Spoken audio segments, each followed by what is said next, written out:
Сайн байцгаана уу? Подкаст тавчлалын шинэ дугаар та бүхэнд хүрч байна. Өнгөрсөн 2 дугаараараа бид Оросын холбооны ерөнхийлөгч Владимир Путин болон Украиний ерөнхийлөгч Володимир Зеленский нарын ярилцлагуудыг цувралаар та бүхэнд хүргэсэн. За энэ ярилцлагуудыг үзсэн гэж найдаж байна. За тэгвэл одоо өнөөдөр бид энэ хоёр хүний нэг сэдвээр ямар асуултанд ямар хариулт өгснөө бүгдээ сонсох юм аа.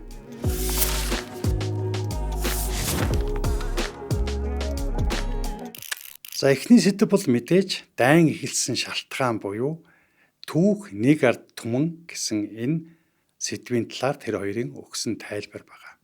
Оросын холбооны ерөнхийлөгч Владимир Путин болон Оросын холбооны албаны хүмүүс энэ дайныг цэргийн тусгай ажиллагаа гэж нэрлэдэг. За харин бусд нь бол энийг бүрэн хэмжээний дайн гэж хүлээн зөвшөөрдөг. Такер Карлсон асуултынхаа эхэнд энэ дайн гарах босох шалтгааныг та надад товчоор тайлбарлана гэхэд Владимир Путин 9 дугаар зуунаас эхэлсэн асар урт түүхийг өгүүлсэн. Яагаад та энэ дайныг эхлүүлэх шаардлагатай болсон тухай товч тайлбар өгнө үү? Зөвлөлт улсыг үндэслэгч Владимир Ильич Ленин Украиныг яг ийм хэлбэрээр бий болгосон юм. Тэгээд хэдэн 10 жилийн турш Украиний зөвлөлт социалист бүгд найрамдах улс ийм маягаар зөвлөлт холбоот улсын нэг хэсэг болж хөгжсөн.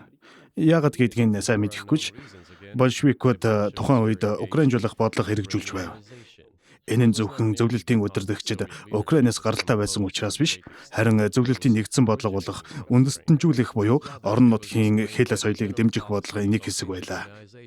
Ийм зүйлс босоод бүгд найрамдах улсад ч гэсэн хийгдсэн. Үүгээрээ ч үндэсний хэл соёл дэмжих зорилготой байсан бөгөөд зарчмын хувьд буруу зүйл биш юм.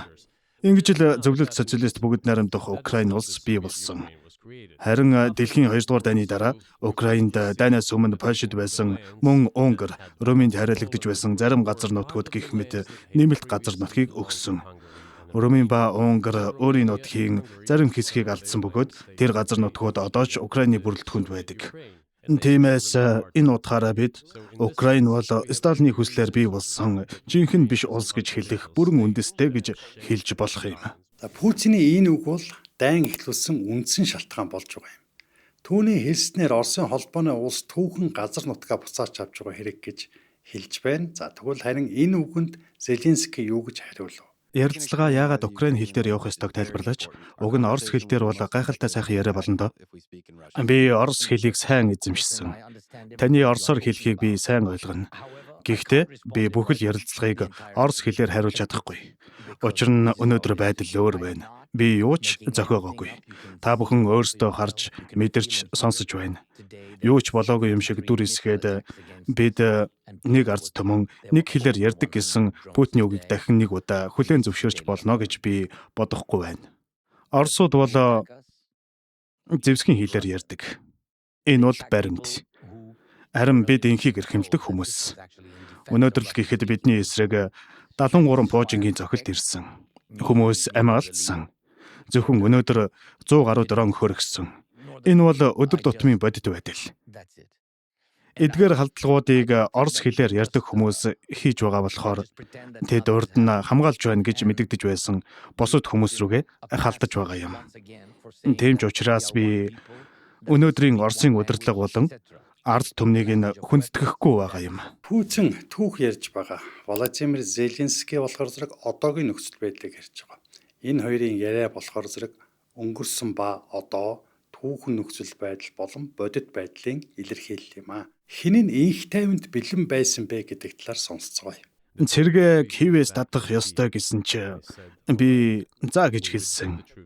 Бид цэргээ Киевээс татсан. Тэгмэгц Украины талаас хэлэлцээрт орж байсан хүмүүс Стамбулд хүрсэн бидний бүх тохиролцоог нэн даруй хогийн савруу шидээд Америкийн нэгдсэн улс болон Европын хиймэл дагуулын тусламжтайгаар урт хугацааны зэвсэгт мөргөлдөөнд бэлтгэж эхэлсэн. Та энэ зөрчилдөөнийг шийдвэрлэх хэлэлцээ хийх эрх одоо Зеленскийд байгаа гэж бодож байна уу? Би нарийн ширээний сайн мэдэхгүй юм. Тэгэхээр надад дүгнэх хэцүү байна. Гэхдээ түүнд ийм эрхчлөө би гэдэгт итгэдэг. Ямар ч байсан түүнд ордон байсан гэдгийг мэднэ. Түүний аав дэлхийн 2 дугаар дайны үед фашист нацистуудын эсрэг тулалдаж байсан хүн шүү дээ. Владимир Путин дайн эхэлснээс хойш 4 сарын дараа буюу 2022 оны 7 дугаар сарын 20-ны өдөр Иранд болсон уулзалтын үеэр анх удаага Киевийн дэргэдээс сэргээ татсан нь яриа хэлцээг мухардалд оруулахгүй нөхцөл байдлыг бий болгох зорилготой гэж мэдгдсэн бөгөөд энэ нь Туркид болсон яриа хэлцээний үр дүн байсан юм а гэж хэлсэн. За Украин болон барууныхны үзэж байгаагаар Оросууд Киевийн дэргээс сэргээ татсан нь анхны Киевийг эзлэх зорилго нь бүтээгүй. За тэгээд мухардалд орсон. За ийм учраас сэргээ буцааж татсан тактикийн ажиллагаа хийсэн гэж ингэж үздэг. За тэгвэл энэ талаар Зеленский юу гэж хэлж байгааг сонсцгоё. Танаас нэг зүйл асуухыг минь зөвшөөрнө. Украиний ард түмэн Оросын ард түмнийг уучлах өдрөө ирэх болов уу? Мөн энэ дайныг зогсоохын тулд та ямар боолт хийхэд бэлэн байгаа вэ? Мэдэхгүй. Үүнд хариулт байхгүй. Миний бодлоор манай үеийнхэн тэднийг уучлахгүй. Хэн ч уучлахгүй. Хүүхдээ алдсан хүмүүс ч, гэр бүлээ алдсан хүмүүс ч хэн ч уучлахгүй. Зеленскийн хувьд буултыг шудрах ёсыг орхихтой адил гэж үзэж байгаа. Путин гэрээ хэлцээг стратегид тодорхойлж байгаа бол Зеленскийн үнэг ёс суртахууны шалгуур гэж байгаа юм а. Энэ хоёр зөрүү бодол болохоор одоогийн энэ дайныг зогсооход хамгийн саад болж байгаа ойлголтууд. 1991 оноос хойш Орос улс өөрийгөө иргэншсэн улс орнуудын ахын дүүсийн гэр бүлд халуун дотноор хүлээн авна гэж найдаж байсан ч ийм зүйл болоогүй. Та нар Оросыг хуурсан. Мэдээж та гэж би хэлэхдээ таныг хувь нэр чинь хэлээгүй. Америкийн нэгдсэн улсыг хэлж байна. Амлалт нь НАТО зүүн тийш тэлэхгүй гэсэн боловч тийм зүйл 5 удаа болсон. НАТО 5 удаа тэлсэн. Путиний хувьд НАТО бол худал хуурмгийн илэрхийлэл, мөнхийн дайсан.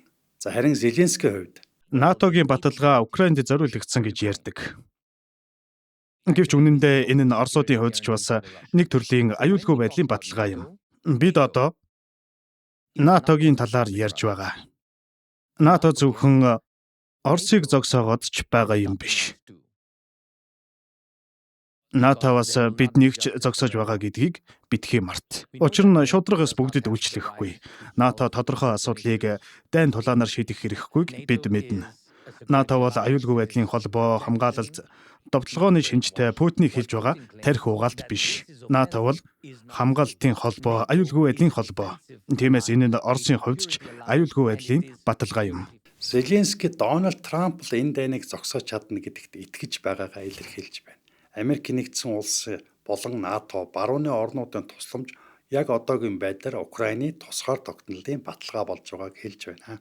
Өнөөдөр бид хоёр том ярилцлагын гол цэгүүдийг харьцууллаа. Путин түүх, стратеги, хурам эхлэлтийн талаар ярьж өөрийнхөө үйлдэл зөвтгөж байгаа бол тэгвэл Зеленский одоогийн нөхцөл байдал, амьдралын үнцэн, ёс суртахууны тухай ярьж өөрийнхөө ард түмнийг эх орноо хамгаалж байна гэж үздэгэ хэллээ. Энэ бол зөвхөн хоёр удирдагчийн үг биш, хоёр талын үнэн юм.